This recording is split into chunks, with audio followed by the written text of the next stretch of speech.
กินสมน้ำผู้สาว เฮีย ผู้สาวตำส้ม นี่เลยตำนู่นเลยตำยังนี่ตำหุง ตำหงชิมป่ะ ชิมหนึ่งเด้อขอกินหน่อยเด้อกินได้อยู่ป่ะ ได้ ได้ผู้ชายบอกกินได้ก็กินเอ้า อืม จ้า ทางนี้เขาไปดูไข่ปลาแดกนี่เนาะ ใส่นิดหน่อย ใส่น้อยหนึ่ง แม่น เอาให้เพื่อน เยอะเลยมาอ่ะ เอากินเลยกินกินน้ำผู้สาวผู้แซ่บก็ต้อง สาว แซ่บ มาเลยป่ะนี่ สาวหมดเลย โอ้กระมูลมาเลย แม่น น้องสาวชื่อยังคุณ มันน้อยหยาแล้วเอาแล้ว บอกชื่อเลย เพิ่นสงวนไว้ให้เบาคมว่า อายเนาะอายกล้องกินเลยจ้าเลยพากันอายกล้องพี่น้องเลยอันนี้คือกระมูลจนมันอายุจากปีมันแหละทั้ง จักว่ายังบ่ได้ทาน ให้เจ้าของฮากามาเนาะ อือหือ 50 ปี 50เลยคือยังงามอยู่50 ถ้าอายุประมาณ10 15ปีก็สำได้อีกว่ะ หมายอายุ15 ปีเนี่ยยังย่างบ่ได้แล้วเรายังสำนี่ล่ะเป็นบ่เอากินได้ไหมสิอายพี่ช่างอันนี้เอานี่คือสาวๆบ้านยังก็บ้านจุให้บ่บ้านจุให้สาวๆบ้านจุให้เพิ่นเนาะกินสมบ่ได้ไปให้ไปชวนพี่น้องไงกะนั่นนี่แหละชีวิตยามเย็นยามเที่ยงเนาะบางเทื่อเขาเจ้ากินสมแบบซี่นี่อาหารขันเลย จะน้อยบัดกินข้าวอีก แม่น ครั้งนี้บริเหตุประแดกเองบอกเหตุบอกประแดกบริเห วิ่ง ตุ อย่าตับประเด็กอ่ะ ระยำ และหอย บริเหตุบอกกิน ก็เฮ็ดบ่เป็น กินโปรเป็น มีแต่ซื้อเอา เฮียนบ่ไอชีช้อนให้ แต่ว่าต้องไปสอนป้าเขาได้ ก็บุญบ่เอาไว้ตรงนั้นปลาซอยอย่าตะยังตะเลย เฮียน เฮียนบุญมาใหม่เลยเฮา ต้องมาไหม เนี่ย ต้องสอนเฮาพร้อมว่ะเฮียนต้องพระเอกก็อยู่นั้น มีเกลือกับปลา เนาะ กับไห แม่น เท่านั้นแหละเป็น เฮา ประแด เฮ็ด ก บ่เป็นอะลิ จักมือบ่ประมาณไปประมาณเดือนหนึงประมาณนี้ ประมาณเดือนหนึงสิได้ แต่ว่าทางนี้เพิ่นบ่กินเฮ็ดมาเพิ่นก็บ่กินคือเก่า กิน กินบ่ เพิ่นใส่ปลาแดกป้อง โอ้ปลาแดกปองนี่ใช่ปลาแดกเซเว่นฮูก แม่ ปอง น หนึ่ง10 กว่าพัน20,000 มันน้อยหยาแหละ ห่วยกินได้นี่เอาไปได้บอกกินจักเถื่อนี่ เอามาตื่มมันยันบ่พอ ส่งตัวเรา ขอบใจเด้อขอบใจหลาย มาบ่วงหยาๆพอแหละ เอาบ่วงกันกินส้มกับไปสั่งมาเนากินบ่เนา รู้เลย เดี๋ยวจ้าบ่ ย่ำเลย งาละเอียมตัวเอียมเลยนี่ตา ละเอียดไม่จ้า อย่าเข้าใจภาษาอ่ะ คือเข้าใจเลย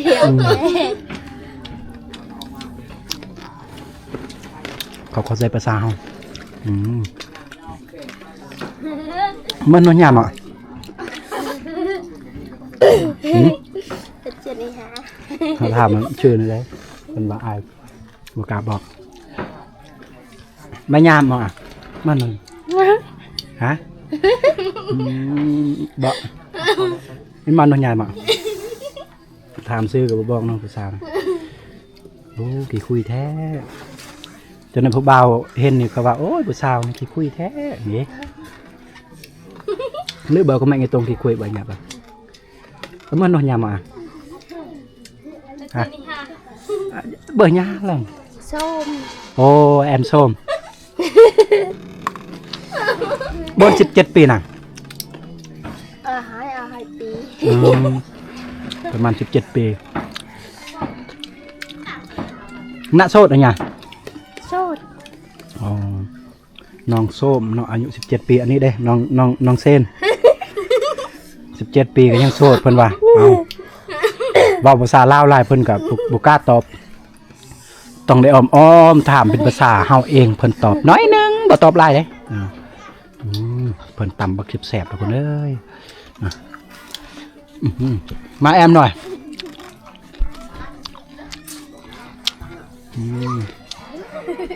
เต็มผู้สาวขี้อาย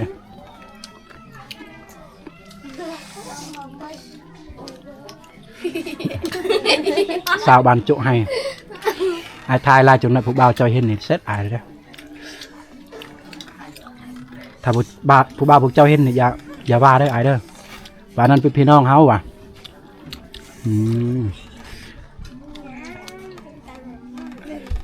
เด็กหน่อยนี่เต็มอยู่ที่ตรงตารางเฮือนอยากเบิ่งเบาคมมวยเบาคมลมผู้สาวอ่ะ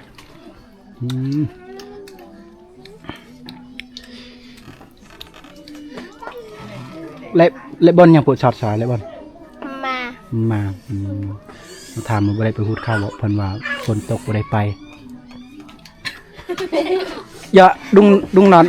นั่นเอาหลานน้าแอมหน่อยน้าแอมแกดุงอันน่ะเพิ่นมาดุงใหม่อ๋อเฮือนอยู่นี่เป็นเฮือนน้องสาวผู้นี้แต่เฮือนน้องสาวนี่อยู่ลุ่มพูนทุกคนเลยนี่คือน้องเพิ่นอันนี้คือหมู่เนาะหมู่ลาว2คนนี่มาไม่ดอกอันนี้มามอนเป็นลานของน้องผู้นี้นี่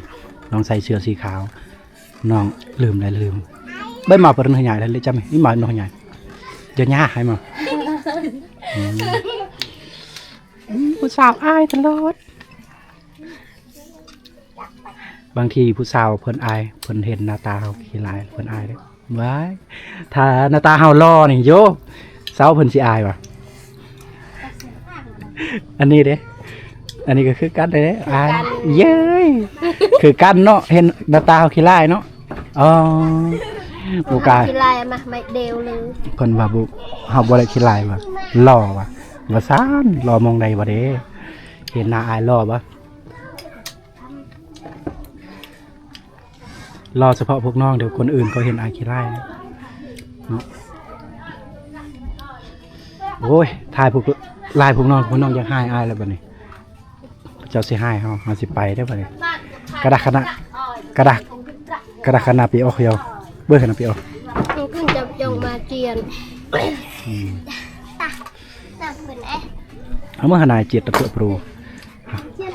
เพิ่นว่าอายเฮาว่าอายยังคนกันเองอายตอนนี้น้องมีกับน้องครีมเนาะเด็กน้อยได้เบิ่งเบาคมลมผู้สาวเขาก็ขึ้นมาเลยบัดนี้โอ้ยเด็กน้อยนี่เนาะน้องครีมอายุ15 ปี2เอ้ยน้องนอนนำเดียวเลยอยู่นี่เนาะสาวงามอยู่ในหมู่บ้านหมู่บ้านแวลญาหมู่เนาะตระแวลญาบ้านโจเก่าเมืองตัวแข่งสารวันโย่ผู้สาวบ้านโจเก่าแต่ว่าใจบ่เก่าที่ยังใจยังหักใหม่อยู่เนื้ออย่างหักเดียวใจเดียวเนาะพอดีเฮาทายเฮ็ดหยังเด็กน้อยงอกแงกทางนั้นอย่าลักเด้อเด็กน้อยเขาก็เบิ่งมวยเบาคมเฮ้ยหยอกผู้สาวเนาะ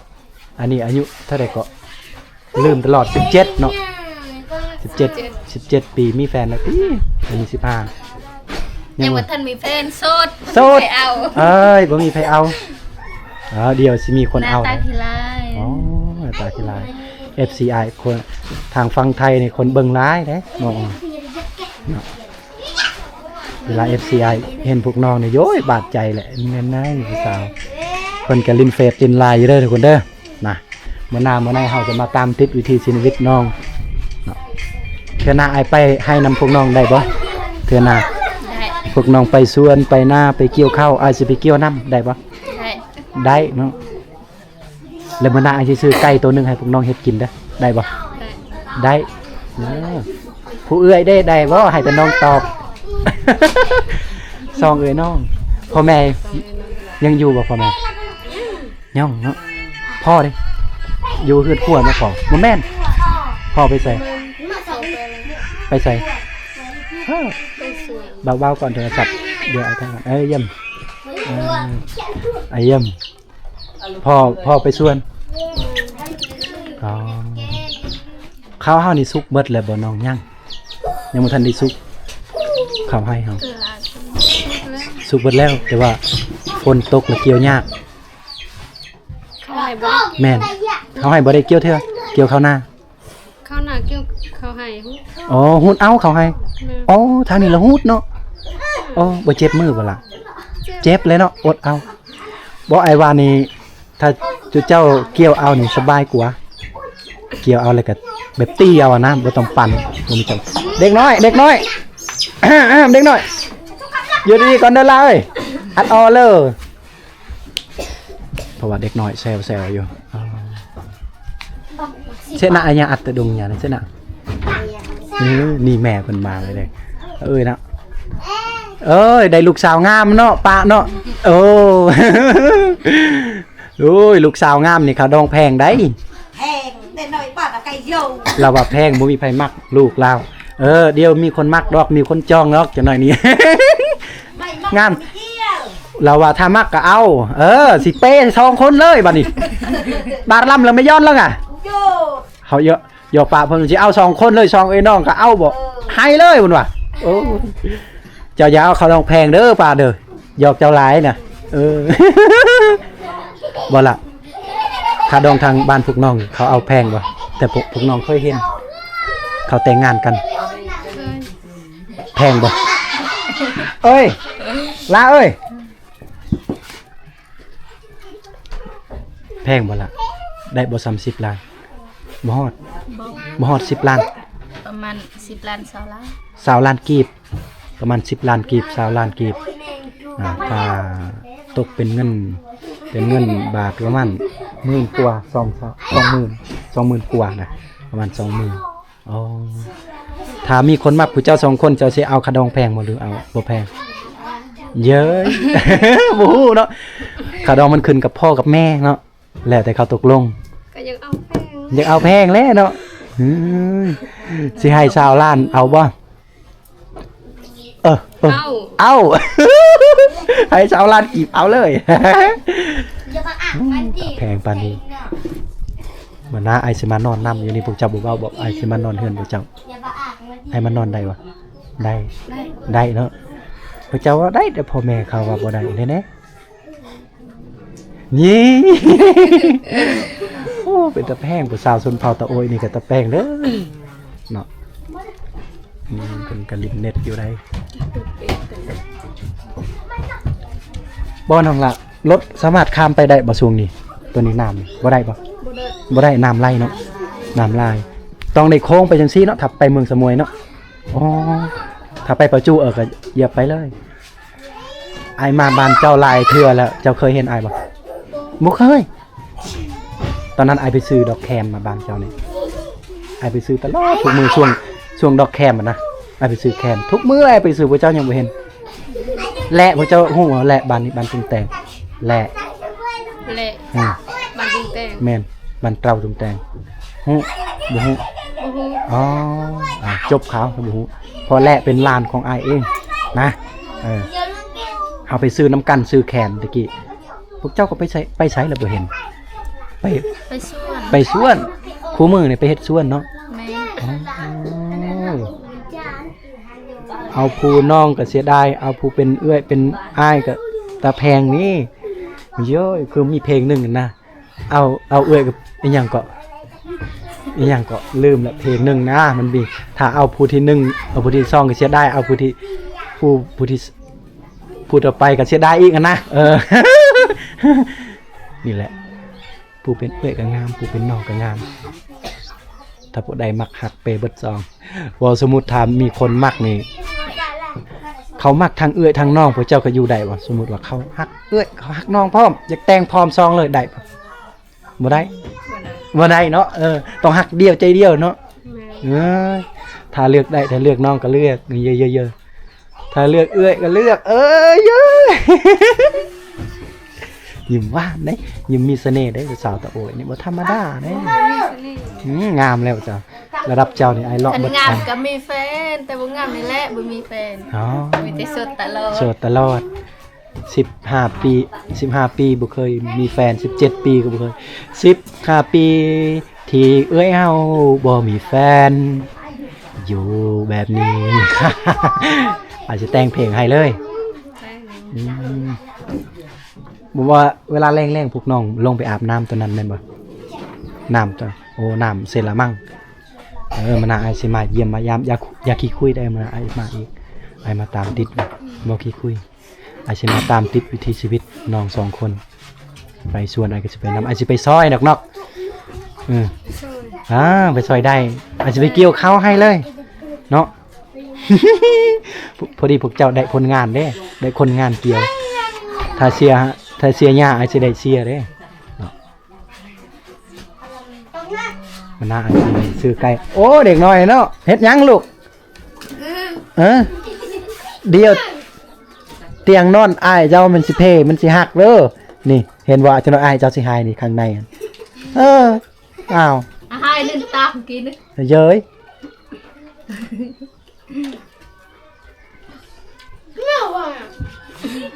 กินข้าวหรือว่าตอนนี้ยังบ่ทันได้กินได้ยังละของกินบ่มีแกงหน่อไม้ผักขะแยงแกงหน่อไม้ สิบ่ชวนไอ้กินน้ำบ่ภาษายังบ่ทันได้กินข้าวสิกินข้าวน้ำนองข้าวสิบ่สิแซ่บทุกคนเลยเนาะกินหน่อไม้ก็แซ่บคนงามกินอาหารธรรมชาติดีเซฟ บ่เขตพวกเจ้านี่เขากับเจ้าเคยไปซ่อนป่าแม่นบ่น้ำเป็นเคยพวกเจ้าก็เคยไปซ่อนมาน่าชวนไอ้ไปซ่อนนำเด้อได้บ่เขาในยังก็ไปไล่หน้าปลาในน้ำเนาะเขาเคยเห็นบ้านพวกเจ้าเอามุ้งแม่นบ่เอามุ้งเอาแยงแล้วก็ไล่เนาะภาษาเฮาในยังกระตุกนี่มาภาษาพวกเจ้าไม่มาภาษาญาติอ่ะกระตุกบางทีมันกระตุกได้บ่แฮปตัวบ่อยบ่ไม่มาภาษาอยู่ข้างนอกยายเดาก็บ่แฮกระตุกบ่กระตุกเลยตะกระตุกอ๋อภาษาทางนี้เวลาเฮามีแยงนะไปไล่กลางคืนเขาว่ากระตุกตะกระตุกไปว่าไล่น้ำตอนกลางคืนไล่ปลาน้อยเขาไอ้ก็เห็นได้บ้านเถิงตะกี้ไอ้ไปซื้อแคนนะผู้บ่าวผู้สาวเขาก็ไปเลยไปนำกันนะแต่ว่าเขาไม่ได้มีอย่างไปไล่ซื้อนะไล่ปลาได้ไอ้ก็ไปได้นั่นเนาะโอ้อันนี้ก็คัดจังหวะอีกแล้วเด็กน้อยคัดจังหวะยังบ่พอพอดีมีน้องมาอีกมาคัดจังหวะอีกเย้ยโอ้ฝนตกคู่มือบ่ล่ะตกบางช่วง2 มื้อนี่แหละโหหากระตกอ้ายมาทางสมวยฝนตกปักแห้งอ้ายบ่สะดวกที่จะออกอากาศอีหยังอีก2อันนี้เฮ้ยเจ้าลักกินอีหยังของเขาหั่นน่ะอ้าวลงเดี๋ยวออกไปนะผมบอกเมื่อกี้ไล่น้องมาเด็กน้อยนี่ก็แซวมื้อหน้าอ้ายสิเอาขนมให้เด้อมื้อหน้าผู้เจ้าน่ะมื้อหน้าอ้ายสิเอาขนมฝากตอนผู้เจ้าตอนนี้อ้ายบ่มีตอนนี้นี่หาวิธีทางที่จะเข้าบ้านพวกน้องมื้อหน้ามื้อไหนได้เนาะผู้สาวบ้านพวกเจ้าก็ไล่บ่ผู้สาวบ่ไล่มีแต่ผู้เจ้าน้องนี่พระเอกในบ้านนี่เลยแหละนางเอกในบ้านนี่แหละ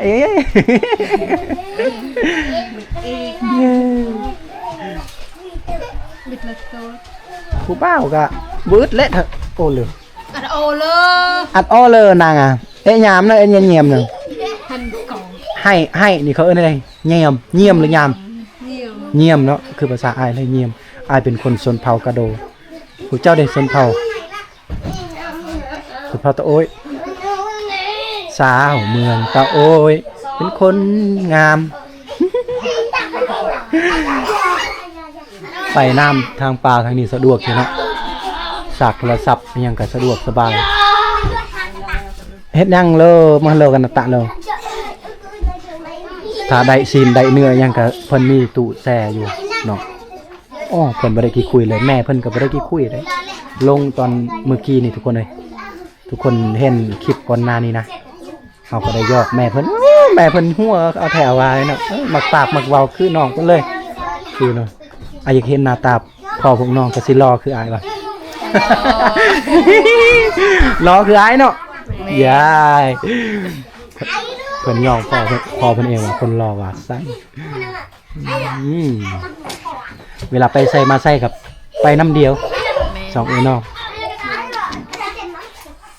นางเผือกในป่าอีกแล้วสองเอ้ยน้องแต่เด็กหน่อยนี่อย่ายอกเด้อเบาๆลูกอ๋อเบาๆก่อนบอกปากจักน้อยก่อนให้ไอลมบุเศร้าก่อนบ่ห้องขออนุญาตถามห้องนี้เป็นไผนอนมัน น้องชายค่ะ น้องทรายอ๋อยังมีน้องทรายอีกแล้วห้องนี้เด้ห้องนี้เด้ ยาย ฮะยายไปเอ้ยเมายายอายะอ๋ออันนี้ห้องอายะหรือว่าห้องแม่เฒ่าหรือว่าห้องย่าเพิ่นอันเนาะห้องบ่จะโอ้ยเด็ก เราหาใน7ลืม ห้องตัวนี้สองสาวห้องด้านนั้นพ่อแม่ห้องตัวนี้เด้แม่เอาห้องพุ่นเด้อาหรืออ้ายอันนี้โอ้ห้องแม่โอ้กับป้าเพิ่นนอนหั่นบ่พวกเจ้าไอ้น้องกันจักคนมีนำกันนี่แม่น5 คนมีไอ้กก คอย เจ้า แม่ เอื้อยกกเลยอ๋อแล้วก็มีเจ้ามีน้อง4 คนอ้ายมีน้อง3 คนอ้ายเป็นลูกกกเย้ย และโคตรเหนื่อย โคตรเมื่อยมื้ออื่นจะไปเกี่ยวข้าวอาจสิไปนำแล้วก็ไปซอยพอเป็นกำลังใจบ่ผิดเนาะแห่งต้องการคนงานอยู่เนาะนี่ให้มันแล้วไวๆไอ้สิเกี่ยวข้าวนี่เกี่ยวซ่าเลยไอ้เกี่ยวพร้อมเบิ่งหน้าพวกน้องพร้อมพอมีแฮงสิบ่เมื่อย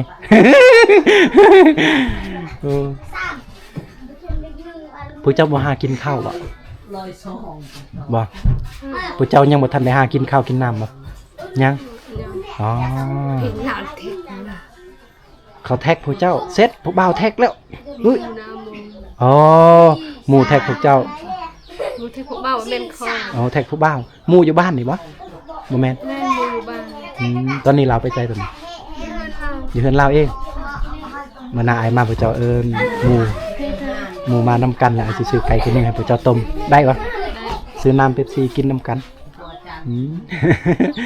คือสิบ่ผิดเนาะ